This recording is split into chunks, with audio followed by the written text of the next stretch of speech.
welcome into the Flippin' Hippos YouTube channel. I'm Star. If you're new here or you haven't already, please consider subscribing to the channel, helping us feed a hungry hippo, and don't forget to hit the thumbs up while you're watching.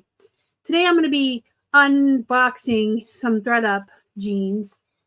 If you didn't hear the story, back in October when Keith and I were purchasing a whole bunch of inventory to stock up for the winter, which we do every year towards the end of the summer and into the fall, we will overbuy a lot of inventory. We'll really go out and stock up at the thrift stores. We buy a ton of wholesale, and then that's what we work on and list from until the spring.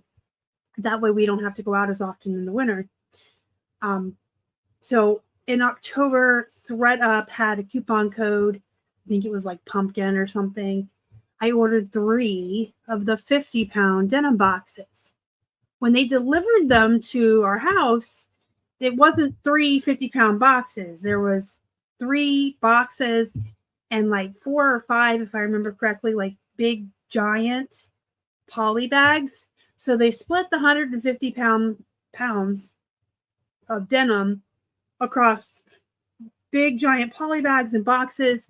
So I didn't even know what was what. Like usually when you buy a 50-pound box, it's one box. Keith can wash and dry all the jeans in that one box, bring it up to the office. I can tell you, this is one 50-pound box. This is what I paid for it. And if you've ever seen me do a Thredup unboxing, I'll go through and I'll judge the jeans on whether they're bolo, poop, bread and butter, and we figure out how much I paid per pair. Well, since these ones came so wonky in boxes and poly bags, they just got stored in the garage until I wanted some jeans to work on, or needed some jeans to work on. And Keith just started washing and drying them. So he brought me up a couple boxes to go through.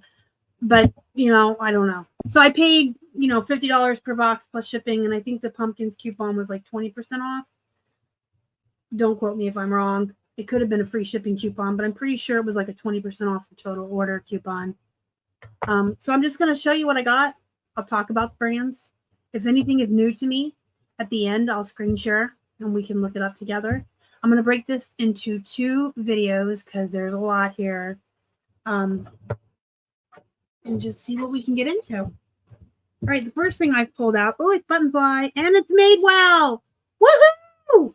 The first thing I pulled out is a Bolo brand of jeans. This is made well, and it's Buttonfly.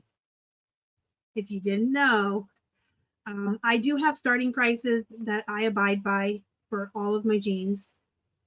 My price points or stars pricing, star starting prices, whatever you want to call it. That list does come with my jeans guide, which also has over 150 brands of jeans on it, and the sell-through rates, average sell price, target buy price on all of those jeans for used and new. And it's also color-coded, so the sell-through rates are red, yellow, green, slow, medium, fast. There's a whole separate sheets on Levi's, and then there's also a PDF. I know it comes with a lot. There's also a PDF that's broken into chapters on how to tell the wash of your jeans, or if it's boot cut versus straight or skinny, all the different myths and how to measure jeans, all different kinds of stuff. It's a really great guide, if I say so myself. I do love jeans, and I really loved putting that together, and I update it every year, so it is available down below, and it comes with my starting prices. So long story long, I started to tell you, I add like $2 or $3 to a lot of my starting prices when things are unique, ripped, destroyed, have anything about them that's more desirable, and I do consider Buttonfly more desirable. So offhand, I want to say I start made well at 30, but we can look it up real quick because I actually keep a guide, a copy of my own guide on my phone. So when I'm out sourcing, I can look at sell-through rates and I can look at my prices and decide if I'm going to source something. So it's just really convenient to have on your phone when you're out sourcing. So Madewells, I start at 35. So these will be about like 37, 38. All right, what's going to come out next? That was an exciting first pull. Old Navy, but they're shorts, and you guys know how I feel about denim shorts. Oftentimes, they're just as, if not more valuable than their full-length jean counterparts. There are some poop brands of jeans that you can sell for like 20 or 25 bucks, and you cannot give away that brand of jeans. This is Old Navy, and it's ripped in distress, which is exciting. Don't ask me why, but being ripped in distress makes jeans more valuable. These are also Old Navy, super skinny Rockstar jeans, size 2. I love super small sizes. Just like plus sizes, they're harder for folks to find. They're going to sell a little more quickly than those average sizes. Next, these are kids, it looks like. So these, they're poop. The Arizona Jean Company, they're kids. I'll still probably list them for like 18 bucks all in with shipping and everything. I think I see something really fantastic. Big Star. Now, back in the day, I used to be able to sell Big Star for 50 and 60 bucks. Yes, here we go. I'm getting on my soapbox for just 1 second.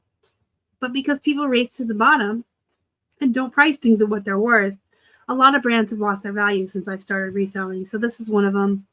I believe I start these around 35 or 40 now. Just look real quick because I don't have everything memorized. 40. So I'll start these around 40, like 30 plus 10 shipping. They feel kind of light though. So if they're going to be ground shipping, I would do like 33 plus 7 shipping because $40 is $40. No matter if you do 40 ship or charge shipping, and it should come out to the same price. Express jeans, poop. These will go for like 18 or 20. Next, we have another pair of shorts. These are also Old Navy, and these are also Boyfriend. Boyfriend goes really fast, jeans and shorts. It's a style I think is kind of sought after. It moves pretty quickly for me in any brand. I like Boyfriend style. These have a big hole. Couple big holes. I'm gonna throw stuff on the floor. Banana Republic, but they're Boyfriend jeans and they're shorts. So that's just it. Like, Banana Republic is a poop brand. It really is. But they're jean shorts and they're Boyfriends. I could probably put these up for like 18 to 20. Next we have Cabby jeans. I love this brand. I do have a lot of brands memorized as far as starting points. The ones I see all the time. I don't even think I've ever found this brand in the wild. I only get this brand when it comes to me in Thredup. Madewell, usually from a Thredup. A lot of the really good brands I come across are from Thredups. By the way, I start these at 30. These are cute too. They have 2 buttons in their like red, so they're a little different. So I might actually start these more like 33. They're also a size 2, which is one of the smaller sizes that moves really quickly. Next, we have some jeans. These are pants. Did you know that these are pants? These are Lee. They look like plus size, which is good. I do find that the really big sizes and the really small sizes sell the most quickly. The mid sizes, I kind of avoid in most brands. Old Navy, American Eagle, Old Navy, American Eagle, and Gap, my trifecta of bread and butter brands. I buy any size of those, any style. But for most of like the lower end bread and butter brands, only plus size or only super small. Like I like Hollister. Most of you know that Hollister is another favorite bread and butter of mine, but I only get the 0 and the 00. All right, so these look like the size tag is either missing or faded, or I'm just don't have my glasses on and can't see. But being a fluffy girl, these are definitely, oh yeah, they're 18W. I was gonna say these are definitely plus size. So they're just Lee, which is an okay brand, but being that they're plus size, 25 bucks right there. Next, we have, this is a Bolo brand. I start these around 35, sometimes 40, depending on the style. It's Adriana Goldschmied, AG. And the thing with Adriana Goldschmied is they almost always have names, and you want to put that in your title because fans of these jeans that are specifically looking for the Prima cigarette leg, that's what they're going to search for on eBay. So you want to make sure that you put that in the title so they can find you. Plus, anytime jeans give you any kind of keywords on the tags or the inner waistband, whatever they tell you, high rise, wash, boyfriend, you always want to use that. They're giving you free keywords you don't even have to use your own brain power for. These are poop. They are the Garage Denim super skinny. They're junior size 5. I'll probably list them for, I call them poop, but I'll put them up for 10 plus 10 shipping.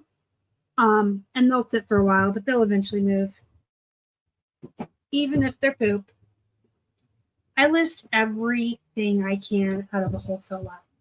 So if we buy a large box of comics or jeans or jewelry or plush, if it's not absolutely destroyed to the point where you can't sell it, we're going to list it.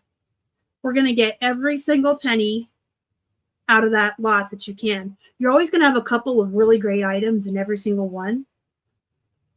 Maybe 2 really good ones, or just like a handful, maybe 5 or more of okay ones. They're going to pay for the entire thing, and everything else is just icing on the cake.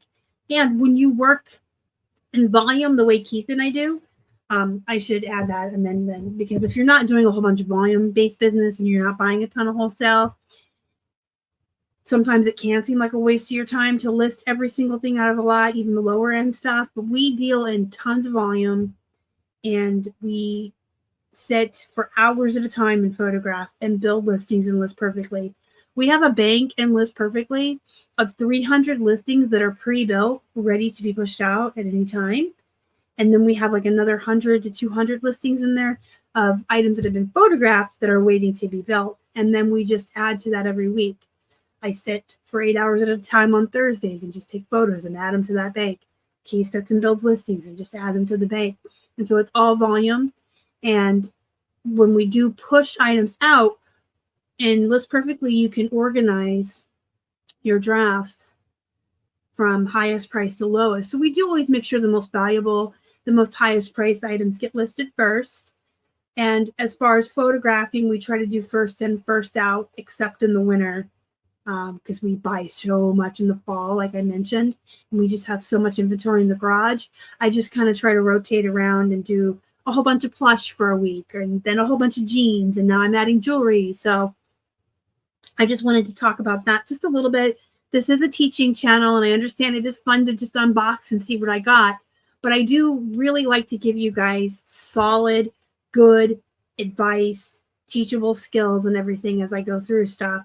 But I also have to remind you guys once in a while that yes, we are a 2-person team, and we do a lot of volume, and we buy a lot of wholesale. So our business model is different than some people's. It might be the same as yours, which is good. Then you can apply all of the good advice I give and the teachable moments. But if your business model looks different than mine, then some of the advice and some of the things I say aren't going to apply to you. And that's okay. Everyone has to have a business model that works for them, and not everyone's is like mine. But this is how we do things. It works for us. We're content. So you got to do what makes you happy. These are size 12 Old Navy cutoff denim shorts. You got to do what makes you happy. You know what your bills look like. You know what your financial responsibilities look like, and you know what your wants look like. And so you have to build a business that can pay for all of that. And it's different for everybody. I like to mention that all the time because I feel like sometimes newer resellers get stuck in that, well, I have to do things exactly like Star or Grogu or Batman or whoever you're watching on YouTube. You don't. You can take what works for you and what you like and leave the rest behind, because only you know what your life looks like and what you need to make it work. All right, this is going to be the last pair I'm going to show here, and then I'll come back for part 2 with the rest of these.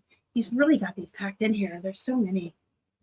So this is Shein. I've sold a couple of pairs of Shein before. They come to me in Thredups. I would not on purpose source these at a thrift store, but when they come to me in Thredup, I thrift them. I list them, almost at source. Geez, star. But I can say that most of the Sheins that we've gotten from these Thredups have been something unique or cute like this. We've had Hello Kitty shorts. This is like a weird camo. So it's not like plain. I don't know that would be valuable. We'd still list it, but we've always gotten really cute stuff from there. So if you have any questions, comments, concerns, let me know in the comments. If you have questions about jeans, reselling in general, you can always join my Facebook group as well. It's called Flippin Hippos Reseller Pod, and you can ask questions in there. Everyone's really nice. It's a very good atmosphere. And if you are interested in my jeans guide, you can find the link to purchase it down below. And I will have the video pop up at the end here of me showing examples of it and the chapters that you get in the book and everything, in case you're, on the fence and you want to see what all you're going to get for your money. Go be productive. And speaking of money, go make some, guys. As always, thank you so much for watching. Y'all are the best. Bye.